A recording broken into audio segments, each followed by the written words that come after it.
Welcome to episode 687 of the Entertainment 2.0 podcast, brought to you by thedigitalmediazone.com. I'm Josh Pollard.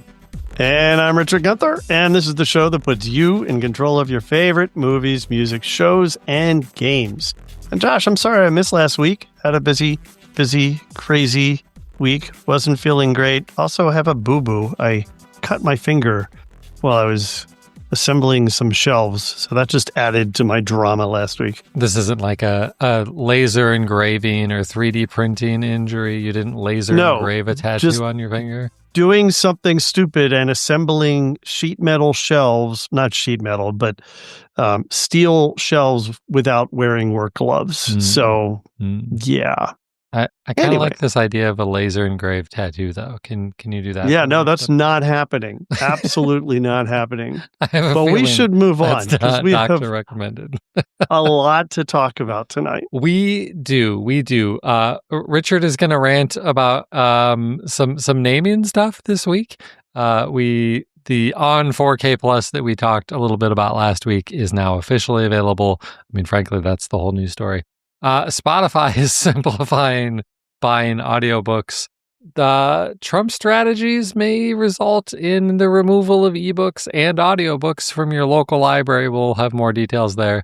Sony has updated pretty much the best ANC headphones on the market, and Computex is going on. So we have announcements from MSI with a new gaming handheld and Razer and Asus with new gaming laptops. So lots of stories in every segment tonight.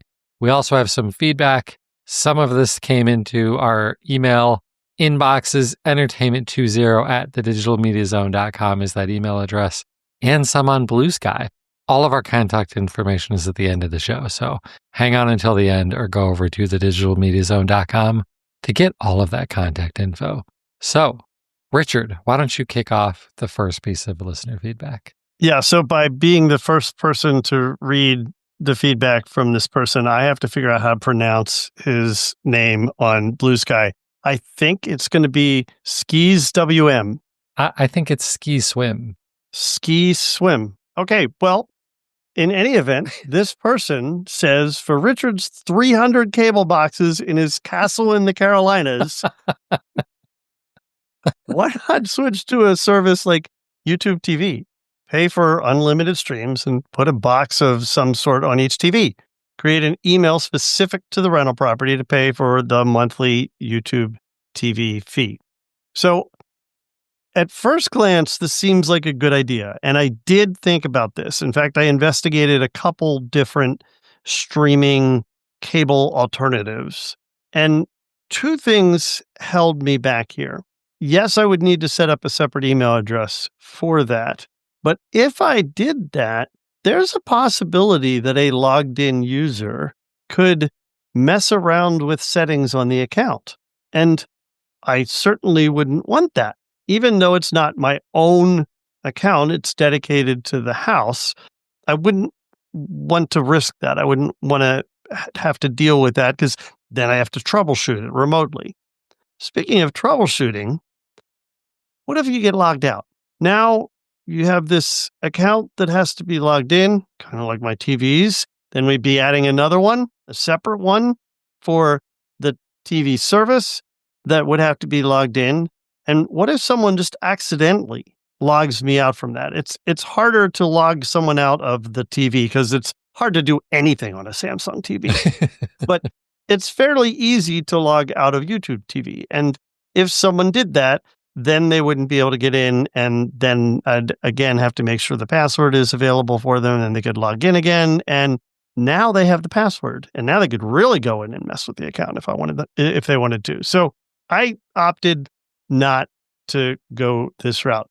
Funny enough, shortly after sending that to me and me sending a reply back, if I remember correctly, I think he replied later saying, and my parents just got logged out of their YouTube TV account. Yeah. Right. And he had to be the tech support guy. Yeah. Right. Yeah. Right. Clearly illustrating the problem with this approach. Okay. Well, it was a nice idea. Definitely a thought-provoking idea. He also sent another piece of feedback. This was in response to the news story last week about the standalone ESPN service. He pointed out that while that ESPN service does give you access to a great many sports games, including lots of college football, he says the issue with the streaming service is for fans of the Big Ten. Those games are on Fox, CBS, and NBC. They don't have any games on ESPN unless they're playing a team that ESPN has the rights to, like an ACC or an SEC game at their home stadiums. So, yeah, that's a really good call out. The ESPN service doesn't include the Big Ten. Big Ten actually has their own network in addition to those games being on local networks. For the most part, I wonder if this is actually new, because it seems to me like a lot of Michigan games were on ESPN last year, but maybe I'm wrong about that. But yeah, that is a really good call out for Big Ten fans. If you are, I was going to say if you're in the upper Midwest, but college football has gone insane, and now you could be in Washington or California and be rooting for your local Big Ten team. So really, this is just illustrating the continued problem that we have with sports rights across all of the different providers out there. Oh, yeah. And this doesn't really help that much to solve that problem. I mean, it doesn't really solve it at all. But if most of the stuff you want to watch is on ESPN, it does help solve for that. All right. Well, we have one more piece of feedback, and this is a follow-up from Tim, who had previously suggested that I look into Synology Photos. And if you remember, my concern there is that I would have to have a folder called Photo, singular, and it would have to be a share dedicated to the Synology Photos app. Can't name it what I want it to be, can't be under anything else, and so on. So he responded back and said, "Hi, Richard. I just wanted to let you know that while reviewing the settings on my Synology Photos shared folder just now, I discovered that while the location of the folder is fixed, the name of the folder is editable." Bum, bum, bum. So there you go. If that's the case, and I can edit the name of the folder, and the Synology Photos app will still recognize it, that solves my problem. So I need to do a little bit of research. I am kind of swamped right now, so I don't see this happening until, I don't know, sometime in June, frankly. But this is a great suggestion and really good to know. I will absolutely look into this. So thanks again for not only the suggestion, but your follow-up, Tim. Yeah, absolutely. Well, thank you to all of you for writing in with your great feedback. We love that aspect of the show. Again, all of our contact info at the end of the show. So, Richard, I have a feeling you would like to talk about our first news story. Yeah. Or maybe you wouldn't like to talk about it. I'd rather that we didn't have to talk about this. But those now in charge of HBO and its streaming property, Max, remember this used to be Warner Brothers. Now it's this Warner Brothers Discovery thing that's separate from AT&T, and it's just, it's hard to even keep track of who's in charge these days. Well, this company makes that so obvious because after, what was it, a year ago, rebranding HBO Max to just Max, and in their announcements that they are profitable now and had one of their best quarters ever with this service, they are now changing the name back to HBO Max. Oops. We caused confusion. You know what causes confusion? Changing the name constantly. Yeah. We had HBO. We had HBO Now. We had HBO Go. Then we had HBO Max. Then we had Max. You're not giving people a moment to even catch up. And so a year later now, you're going to change it back to HBO Max. Seriously, Who is doing your branding? I don't get it. This is so unnecessary and so absurd. And their numbers prove that it's unnecessary. They probably got some feedback from people. This is confusing. Why did you change it? You know what? You learn it once. You figure it out once. It's I don't like know. Peacock. I feel like I spent all of the last year saying, oh, that show that I'm watching, it's on Max. You might remember that it used to be called HBO Max. Like, I felt like I always had to clarify what Max was for people. So I'm happy that they're changing it back. HBO Max is the right name. If you're not going to call it HBO, then call it HBO Max and just be done and never change it again. What I really hope they don't do you remember what else they did when they rolled out the name change for Max? Well, they consolidated everything into it, didn't they? Including Discovery and everything. Also made a new app. Oh, yeah. So, good point. So please don't make us go download a new app again. And have to log in again. Because that would be stupid. Yes. This is already stupid. Yes. That would be stupid again. And yeah, this is like out of the playbook of Microsoft. Fitting for this show. Right. The next version of the service will be named HBO Max R2 Service Pack 2. Yeah. And remember, this is the company that for years was trying to figure out how to use the Warner Brothers brand for their streaming service, because they so thought that brand had more clout than anything else. They don't understand branding. No. HBO has always been the brand. It is, but this is more than HBO. So I think this is more confusing, but you and I we know that we can disagree on something and still be friends. So you don't want it to be called HBO Max? No, it should stay Max. Oh. I had no problem with the name. Huh.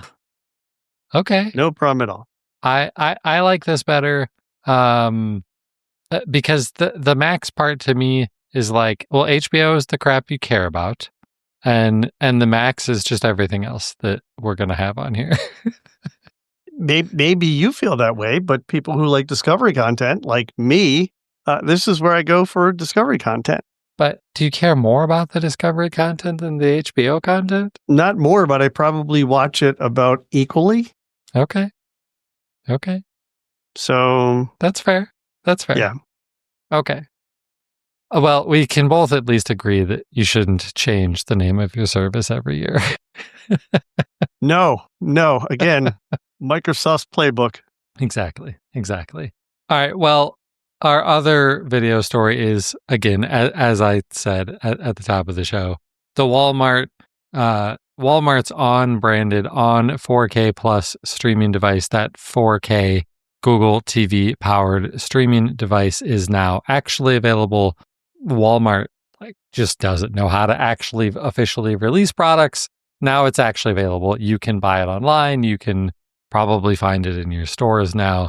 Again, this is their mid-tier 4K streamer device. So it's 4K with Dolby Vision and all of that.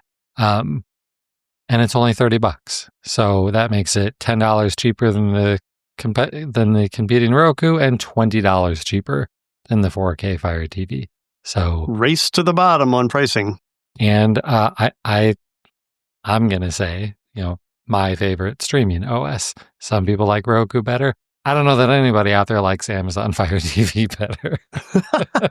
Well, it's funny. I haven't seen the new and improved version that now has the navigation on the top. Ooh. Fancy. Again. Yeah. I don't think top nav makes sense. I really don't care. Let's move on. Let's move on. Audio stories. So let's start with Spotify. But actually, to talk about this story, it actually starts with Epic Games. And you're like, what? Epic Games, the makers of Fortnite, years ago, it feels like decades ago, started a lawsuit with Apple accusing them of monopolistic behavior in the App Store, because if you want to sell anything in-app or in-game, Apple gets a 30% cut. And after years and years of legal battles, and going to court repeatedly and saying, wah! Apple lost. Wah, wah, wah. They're going to be crying forever. Well, no, that was Epic that was saying wah, but now Apple's saying wah. Apple would say wah as an appeal. And yeah, right. There was lots of wah. But in the end, Apple lost and the rest of us win. And this time around, it's Spotify was ready for this decision to come down. And basically, as soon as the judges ruled in Epic Games' favor, Spotify released an update to their app, to the App Store, that now enables you to purchase audiobooks directly from within the Spotify app. You can also, if you are a Spotify premium subscriber and you've run out of your 15 hours of audiobook playback, you can top up your subscription and get more hours of playback and just pay for it right inside of the app. Super easy now. Instead of before, if you wanted to buy an audiobook in the Spotify app, it would redirect you. Like you would have to go out to their website. It wouldn't even redirect you because you weren't allowed to redirect people there. You're right. You had to just know, because they couldn't even tell you that you could do that. You had to know that you could go to the website and buy it on the website, and then it would be available for you in the app. And now it's integrated. Now, have you tried this on your tablet at all? No. Okay. I have not tried it either, but as I understand it, the way they've done this is pretty ingenious. Technically, I believe what Apple lost was the ability to prevent people from giving you a link to pay for things outside of the app itself. And so the way that some of these companies are implementing this is that they're seamlessly launching a browser inside the app and giving you what feels like an integrated purchasing experience, but you're actually doing it on the web. Now I kind of want to try this quick because I have my iPad here. So it's kind of cool. I don't know if you have the latest version or not. Downloading apps isn't really good radio, but I do think that, I think that this was completely unreasonable on Apple's part. Not the 30%. I don't have any problem with their publishing fee. I've never had a problem with that. And they even ducked it to 15 for certain vendors over a certain size or under a certain size. I forget which that was.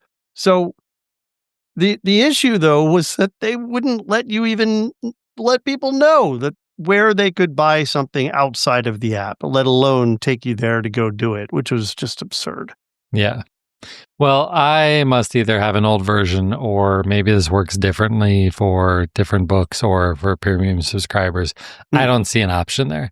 So okay. I don't know. But hey, now you've got the option and it's like a lot easier. So that's really nice for users. Yep. Okay, so that's the good news story in our audio section. We've got two good news stories. The middle one, the second one, it's not a good one. So people may or may not be aware that we got a new president at the beginning of the year, and he's been changing a lot via executive order. And one of the things that the Trump administration did was went after the Institute of Museum and Library Services, an organization that probably most people have never even heard of before. It's pretty small, but through executive order, he pretty much fired almost everybody and drastically, suspended massive millions and millions of dollars worth of grants to the organization. Okay, why does that matter? Well, about half of this organization's $300 million budget goes towards sending money to state libraries. And then the states take that money and distribute it to local libraries. What do the local libraries then do with that money? Well, they pay people, obviously. They also provide various services, like offering audiobooks and ebooks and other digital content through services like Libby and Hoopla and all of those things. Well, these cuts, they're impacting all of these things. Libraries across the country are making lots of big changes, including cutting staff and ending a lot of these programs. And unfortunately, the ebook and audio lending is a rather expensive proposition. So, for example, the state of Mississippi has already completely ended their partnership with Hoopla. So, if you're like me and you basically depend on your library for your audiobook or ebook listening needs, this may go away very soon for you. This is there are states that are suing and stuff like that, and this is in the courts, but it's the matter is basically frozen right now, which means these libraries are not getting money right now. So unless this gets taken care of and reversed by the courts really soon, all of these libraries are going to have to start making decisions basically immediately. And apparently, leasing digital content like this is much more costly than libraries just getting physical books. That makes no sense to me. Right. I don't understand that at all. That's to me, that just speaks of publisher greed, because I can't understand how you justify charging more for a license to a book than for the physical property. I don't get it. Yeah, I imagine that some of this is also on the services, like the Hooplas and the Libby's and all of that, because they have to maintain the services. So there's obviously some aspect of this is paying those services to stay available. Well, yeah, sure. But if you're selling your books through Amazon or a physical bookstore, you're also losing margin in the retail, and in the move from wholesale to retail. So I don't buy this. I mean, I'm not saying I don't believe this. Absolutely.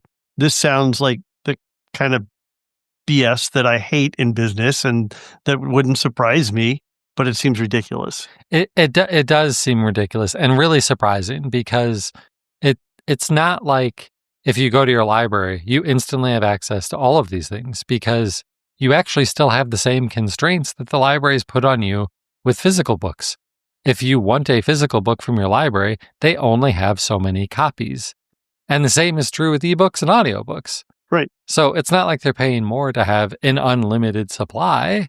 Right. So I really don't understand how this licensing and these contracts work for it to be so much more expensive. Yep. But makes no sense to me. But it's understandable. I mean, particularly if you had a choice between, all right, are we going to cut off services, or are we going to let yet another person go? Clearly, you cut off services, which can be a temporary move. Right, exactly. Yeah. So hopefully this all gets straightened out. Hopefully not very many more people lose their jobs. Hopefully no one else loses their jobs. But man, I hope this gets ironed out soon, because I want librarians to keep having jobs, and I want to still have access to audiobooks and ebooks through my public library. So, all right, let's end the audio news with a better story. And that is Sony has some new headphones, the WH-1000 XM6. The easier way to remember these are, it's the Sony 1000 and it's the M6. We just kind of erase some of those other letters, and this is how most people talk about them. It's the sixth version of these. The M5s came out a couple years ago. When they came out, they were basically the best over-ear noise-canceling headphones available. Now we've got a new version, the XM6, and pretty much everything is better. Almost everything is better about it. The active noise cancellation is greatly improved and is far more dynamic than it used to be. Battery life unchanged, despite the fact that there's more happening here from the new processor that's in there, but it must be a more efficient processor, because they still get 30 hours of battery life if you have ANC turned on, and 40 hours if you turn ANC off. Another change that is actually new, it's kind of ridiculous that this is a new feature on these, but you can charge them while using them. The XM5s and previous models wouldn't work while you were charging. Really, really dumb. They also went back and added foldable ear cups, making them a lot more portable to fit into your bag when you're traveling. those are all good. So what's the bad thing? The price is going up. These are now $450, which, seems like a lot. Like it seems like, I don't know, maybe it's just because we've been doing the show so long, Richard. Like 15 years ago, the best headphones that you were buying for this were the Bose Quiet Comforts. Yeah. And they were like $300. Right. And now the best in class is $450. It's $50 more than last time. Like, I'm not surprised to see a price increase right now. Everything is getting more expensive right now. But wow, that's a lot of money for headphones. But you know what it's less than? AirPods Max. AirPods Max. Right. Which basically is still the same AirPods Max since they were introduced 5 years ago. No. Now you can connect a cable to them. Oh, right. Because they added USB-C, right? Yes. Oh, man. Yeah. So they're still $100 cheaper than the Apple equivalent, and they're better. So there you go. Sony WH-1000 XM6 headphones. Okay, so let's jump into some gaming news. So I'll just take a break and let Richard cover this for you. All right. So you know how much I love gaming. Okay, I'm not even going to go any further. I was really hoping you might run with that. Okay, so all of this is a huge trade show that's been going on. It's called Computex. It is a big trade show for computer announcements. And so we're going to focus on the computer announcements that we care about around here, and that's gaming PCs. So first what up, the news was for me, Josh? That Computex still exist. Right? That it's still a thing. Yeah. When did it, do you have any idea when it started? I have no idea. It was like at least the 90s, maybe the 80s. I think we were kids. Right. Yeah. It has been around forever and it still is. So it's fun times. I was really hoping for lots of handheld gaming announcements. We got one, and that's from MSI.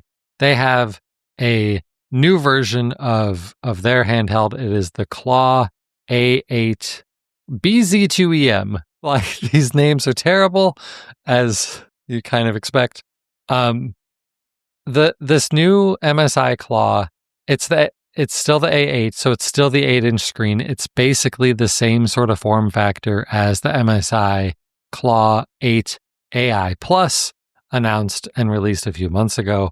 That one had an Intel processor. The main difference is the processor. Instead of using that Intel processor, this uses the Intel Ryzen Z2 Extreme. Emphasis on the 2 there, because there are lots of devices out there, like the Legion Go that I'm recording this on right now, that has the Ryzen Z1 Extreme processor.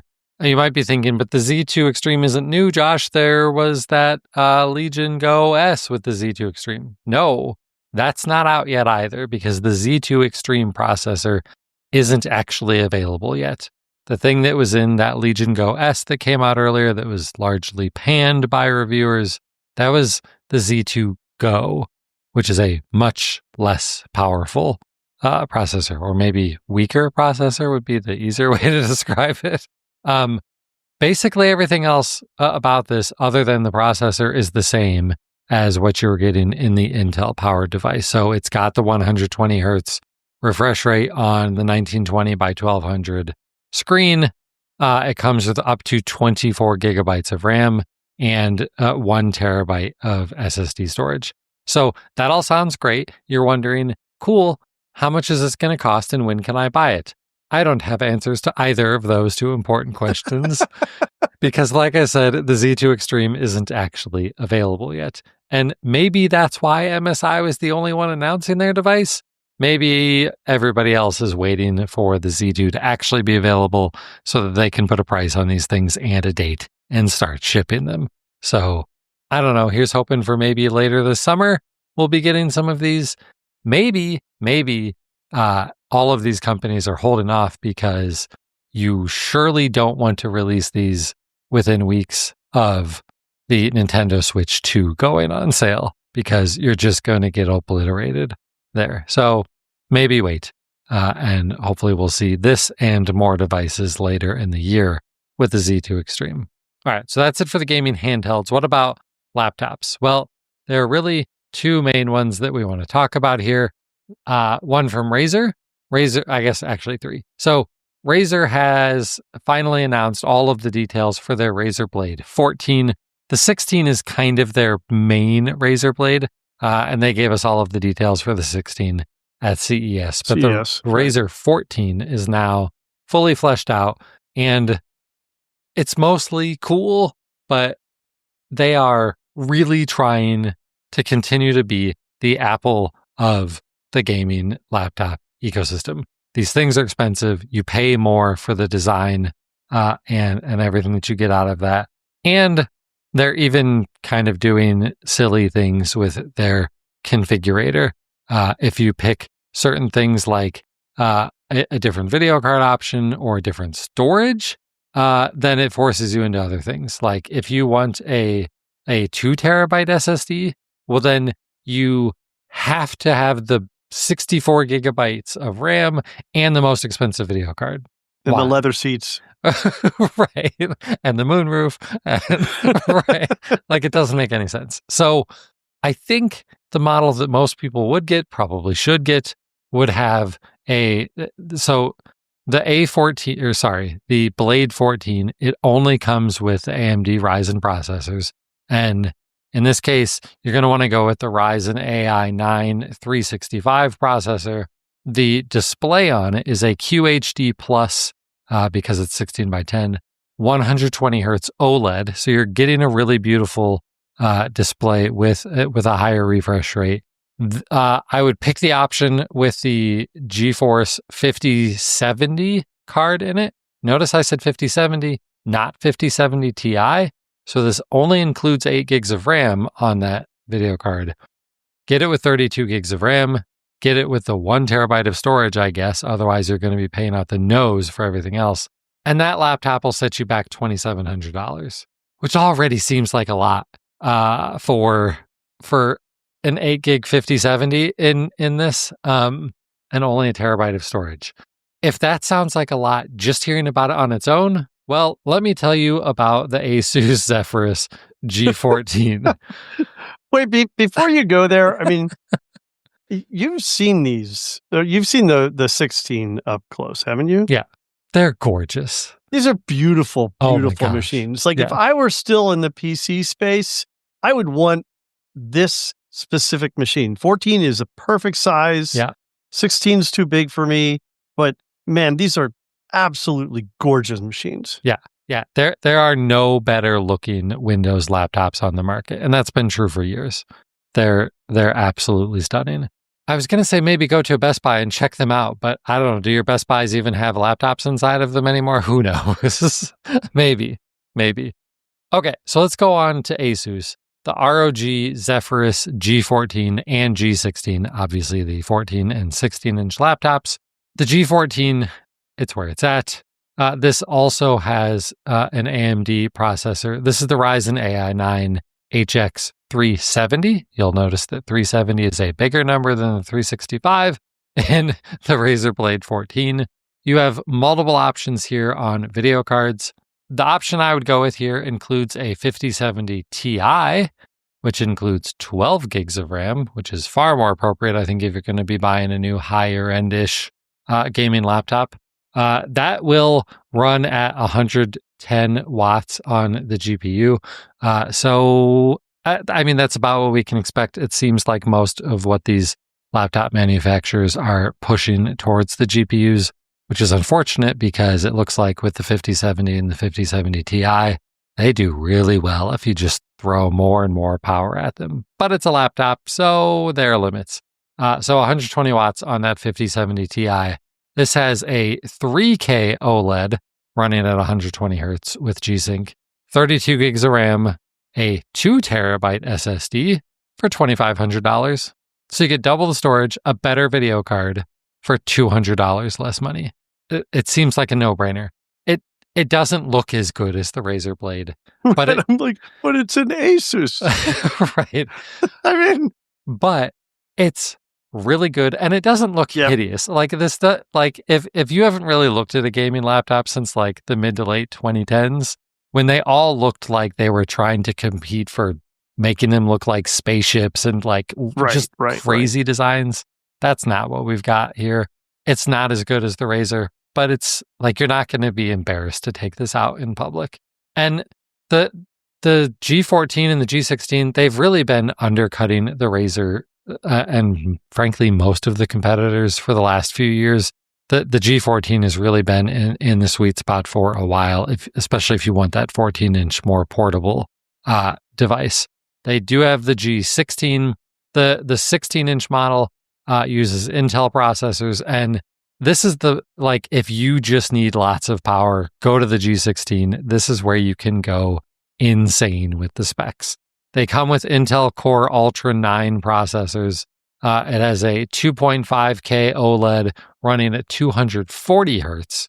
The model I would probably recommend has the 5070 Ti with 12 gigs of RAM, but they also offer a 5080 with 16 gigs of RAM, and even the insane 5090 with 24 gigs of RAM. You can configure the machines with 32 or 64 gigs of RAM and 2 terabyte SSD drives. Now, again, the option I would tell you to go with is take the 5070 Ti with 32 gigs of RAM, 2 terabytes of storage. It's $2,800. So if you need a 16-inch instead of a 14-inch for, what do we say, $100 more than that Razer Blade 14, you're getting a vastly better video card, a much bigger screen with a faster refresh rate, and twice the storage for $100 more. So that's really easy. If you really want the 5080, the price goes from $2,800 to $3,600. And then if you just have to have the best, you can have that 5090. If you want to pay another $1,000 for the 5090, that laptop is going to set you back $4,600. Wow. No thanks. I'll pass. Yikes. 5070 Ti sounding real good right about now. Okay. Well, that is it for our gaming news and really all of our news. So let's jump into what's been going on in our entertainment centers. Yeah, so let's get back to my cable boxes down in North Carolina. I had 8 of them that I was going to return, kept 3 in the common spaces. So I have 8 boxes, pack them all up, get all the cables out of the walls because the installer apparently thought it would be a good idea to hide the power supplies for the cable boxes behind the wall. What? Like in the little outlet where the cable was coming from, they also wound up the cables and stuck the wires and the power supply for the cable box in the wall. Is that even up to No. code? No, it's not. It's absolutely not. So. No. Oh, Richard. This builder. So I go to return the boxes at the local Spectrum office where I had previously exchanged a couple pretty easily. It was a pretty straightforward process. So I'm like, all right, go in the Spectrum office and nobody's in the store. 4 people behind the counter. I have to check in at a kiosk before they'll talk to me. All right. Already I'm in a bad mood, right? Because that's just stupid. Mm-hmm. There's no good reason for that. So I have to check in to the kiosk and they immediately call my name and I go up to the counter and here's my 8 boxes that I'm returning. Oh, have you called Spectrum Business to let them know that you're returning these? No, I'm standing in your friggin' office. I'm like, right here. What are you talking about? Well, you have a Spectrum Business account. This isn't a Spectrum Business office. So you have to first coordinate with Spectrum Business to let them know that you're going to return these, and then we can accept them. We can't accept them until you've already had them taken off the account. So with my cell phone, from there, I call the number she gives me to Spectrum Business, and the person there wants to talk to her. So why I need to do this, I don't know. But so are you standing there with the call on speakerphone? And yeah, holding it up on speakerphone like I'm on a reality show. Right. Yes.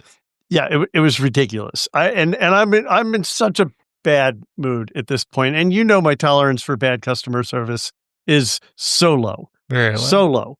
So they eventually, between the two of them, figure out what they need to do on their respective sides to be able to let me return this. While I'm there, someone else who's apparently a Spectrum Business customer comes in with a modem.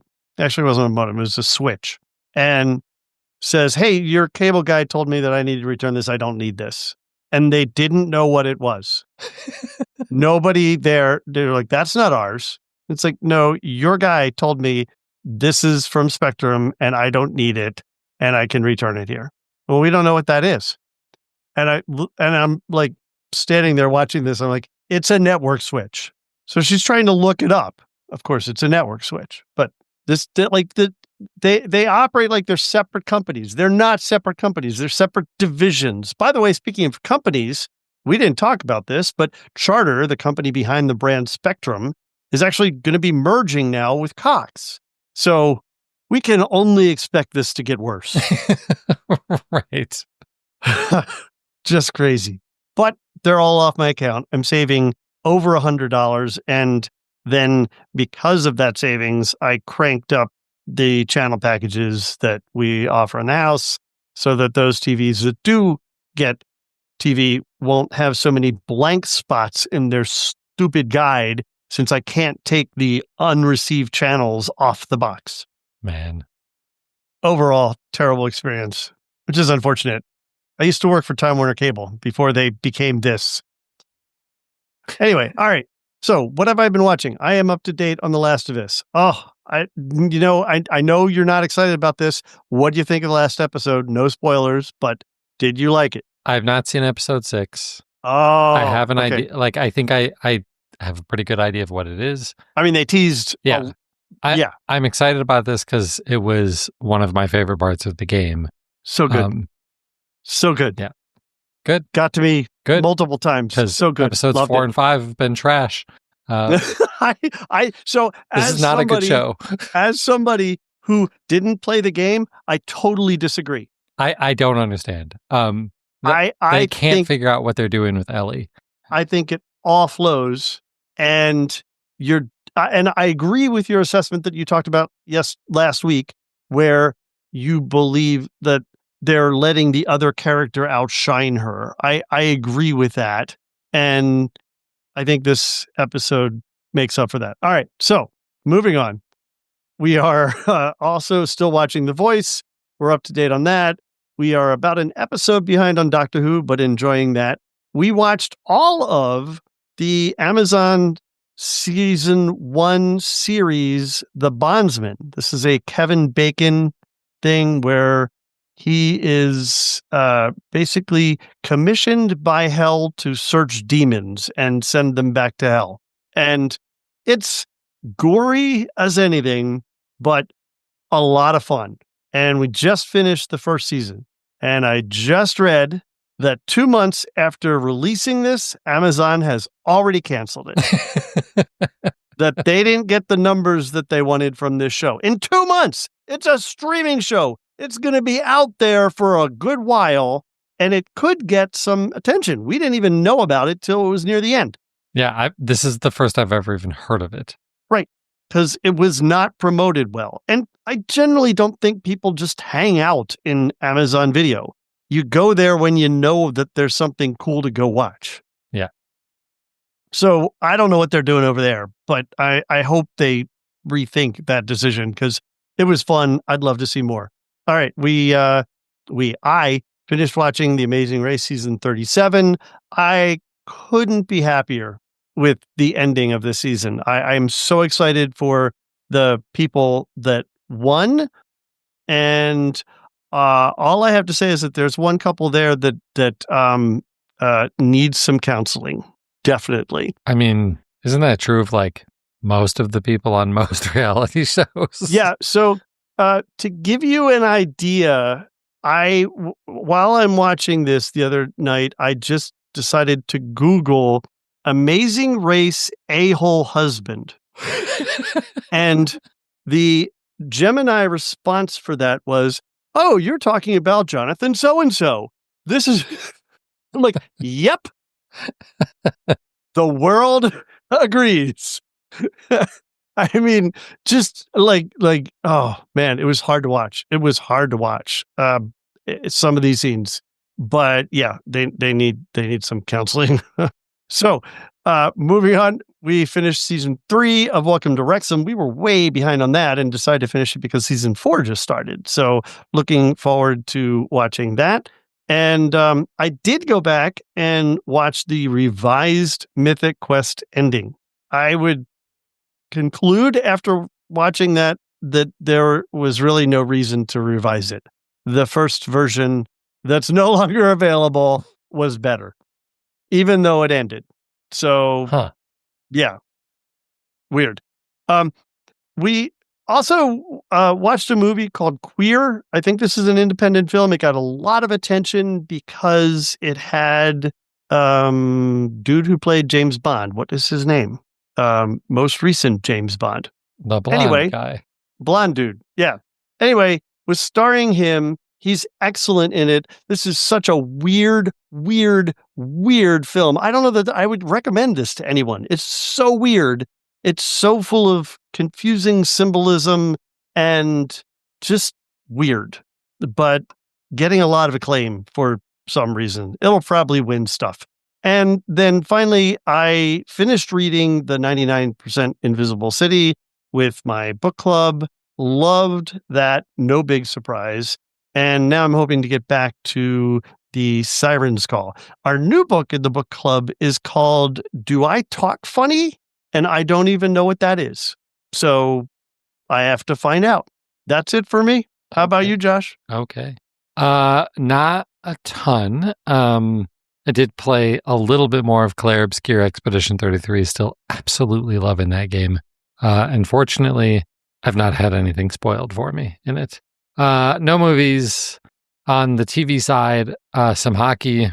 Watch the Leafs get destroyed in Game 7. They're out now. But the hockey playoffs are still really, really good. Like I said, I watched Last of Us Season 2, Episode 5. I finished that episode, walked out to the kitchen and said to Jen, they just keep making this dumb show dumber. I really, like, I don't think this is spoilery to say, I just don't feel like they know what they're doing with Ellie's character. They are confusing what her motivation is. They are confusing her strengths and weaknesses. There are so many problems with what they're doing in the show. I am surprised that you like it as much as you do, because it just, like, yes, there are some changes that they're making from the game. Most of them I don't care that much about, but it feels like most of the changes that they're making are actually just making it a worse TV show. Not that it's a big departure from the game, but that it is a worse TV show that is telling a different story and it's not as good. Okay. I don't agree. I guess I won't say anything else. I think I watched some Dark Matter in the last week, but maybe not because it was a very, very busy weekend. Richard, did you watch Dark Matter on Apple TV? Have not. Did you read the book? No. I love Blake Crouch. It's a good show. I'm pretty sure they've renewed the season and stuff for it, so I don't think we're watching a season that has no future. But yeah, it's well done. And then on books, I started Somewhere Beyond the Sea. I don't think I mentioned that last week. No, I don't think so. This is the follow-up to House on the Cerulean Sea that I raved about last year. I'm a third of the way through it. Mostly still love it. I think there's a couple of things that are a little heavy-handed that don't really need to be. I think the first book did a really great job of being about, like, making a very obvious case for what this book was about without being heavy-handed about it. And this one, they don't do quite as good of a job, but it's still such a great story and such great writing. So, so far, still very much loving this. And Jen's already read it and said, yes, it's a great book. You're going to love this. So, that's it for what's been going on in my entertainment center. So we'll get out of here If you have listener feedback for us, we want to hear it. You can send it to us on social media at Josh Pollard, at Richard Gunther on Mastodon. I'm Josh Pollard on Blue Sky also.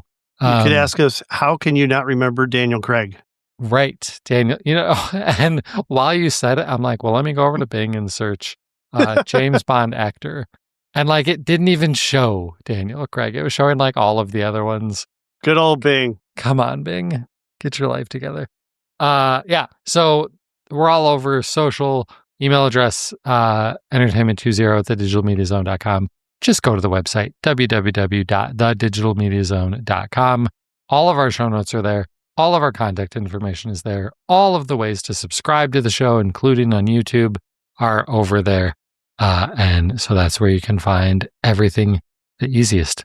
Because that is going to do it for episode 687. He's Richard Gunther.